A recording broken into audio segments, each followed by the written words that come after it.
Movie की शुरुआत होती है एना से। एना एक बहुत ही टैलेंटेड लड़की है और ये शेलो भी काफ़ी अच्छा बजा लेती है।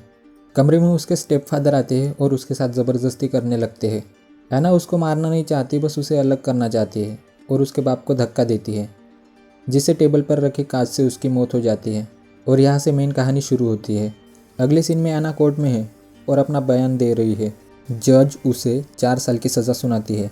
फिर बाकी लड़कियों के साथ एना को भी जेल ले जाते हैं। वहाँ उनकी चेकिंग होती है और उन्हें कैदी के कपड़े देते हैं। जेल का वार्डन मिस्टर फ्रैंक उनको जेल के रूल्स समझाता है। अब एना को एक सेल में शिफ्ट किया जाता है और ये जिनी है। अब ये दोनों रूममेट हैं। मॉर्निंग में एना को देखकर जिनी खुद को सेटिस्फाई करने लगती है। ग्राउंड में एना को कोडी मिलने आती है। जेल में 2 ग्रुप होते हैं तो कोडी उसे उसके ग्रुप में ज्वाइन होने कहती है, पर एना मना करती है। लंच के टाइम भी कोडी एना को एक बार फिर वार्निंग देती है। फिर से मना करने पर एना को गिरा देती है और उसे मारने भी लगते हैं। गार्ड्स के पूछने पर भी एना कुछ नहीं बताती। डॉक्टर जेन उसकी ट्रीटमेंट करती है और वो फ्रैंक से मिलने जाती है। एना खुद के लिए एक स्पेशल रूम की मांग करती है तो फ्रैंक कहता है उसके साथ इंटीमेट होने पर उसे रूम मिल सकता है, पर एना मना करती है और अपने रूम में जाकर रोने लगती है। जिनी जेल की हकीकत बताती है और वो दोनों इंटीमेट होने लगते हैं। ग्राउंड में दूसरे ग्रुप की लड़की एना को वार्निंग देती है तो एना कोडी से हेल्प मांगने जाती है, पर उसकी दोस्त उसे मिलने नहीं देती और वो दोनों आपस में ही लड़ाई करती है।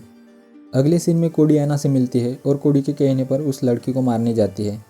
अब पनिशमेंट के तौर पर एना को बिना किसी कपड़े के एक सेल में डाल देते हैं। 2 दिन बाद फ्रैंक उससे मिलता है और उसके सामने इंटीमेट होने का प्रस्ताव रखता है।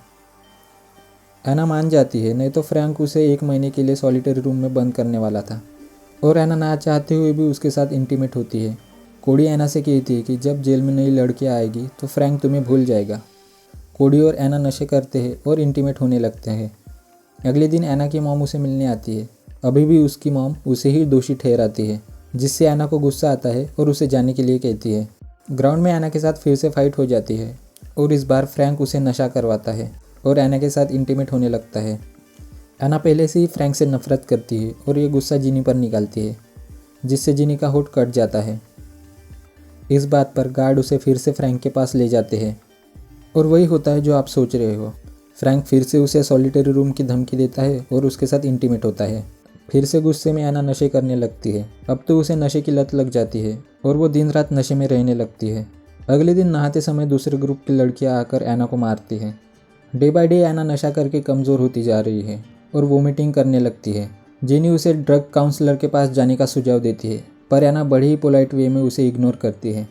पता नहीं नशे में एना खुद को क्या समझती है और दूसरे ग्रुप से जाकर भिड़ जाती है। इस बार भी सेम होता है।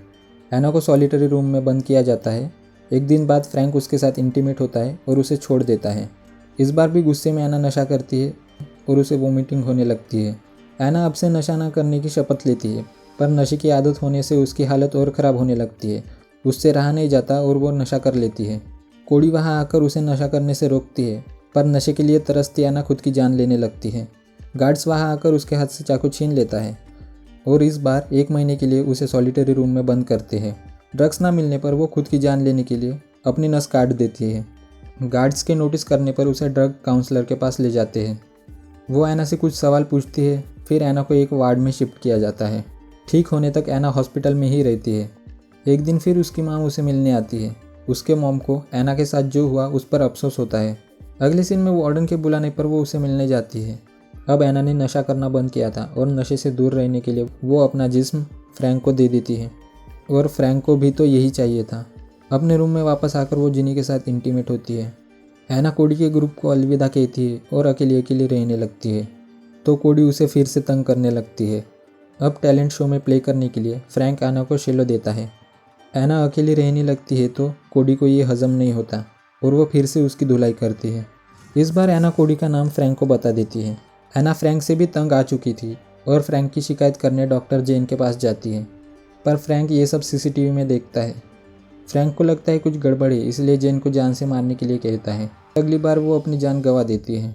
अब टैलेंट शो में एना शेलो बजाती है। तभी फ्रैंक उसके लिए परोल हियरिंग रखवाता है। परोल हियरिंग मतलब लोगों का एक पैनल जो ये तय करता है कि कैदी को उसकी सज़ा समाप्त होने से पहले मुक्त करना है या नहीं। परोल हियरिंग का झांसा देकर फ्रैंक उसके साथ इंटीमेट होता है और अगले सीन में एना के पास परोल हियरिंग का नोटिस भी आता है। एना को कुछ गड़बड़ लगती है एना को फ्रैंक पर बिल्कुल भी भरोसा नहीं होता, क्योंकि फ्रैंक ऐसा क्यों करेगा जबकि वो उसके साथ रोज़ मज़े करता था। तो एना अपनी साइड सेफ रखने के लिए कोडी से बात करके उसका मोबाइल लेती है फ्रैंक की हरकतें रिकॉर्ड करने के लिए।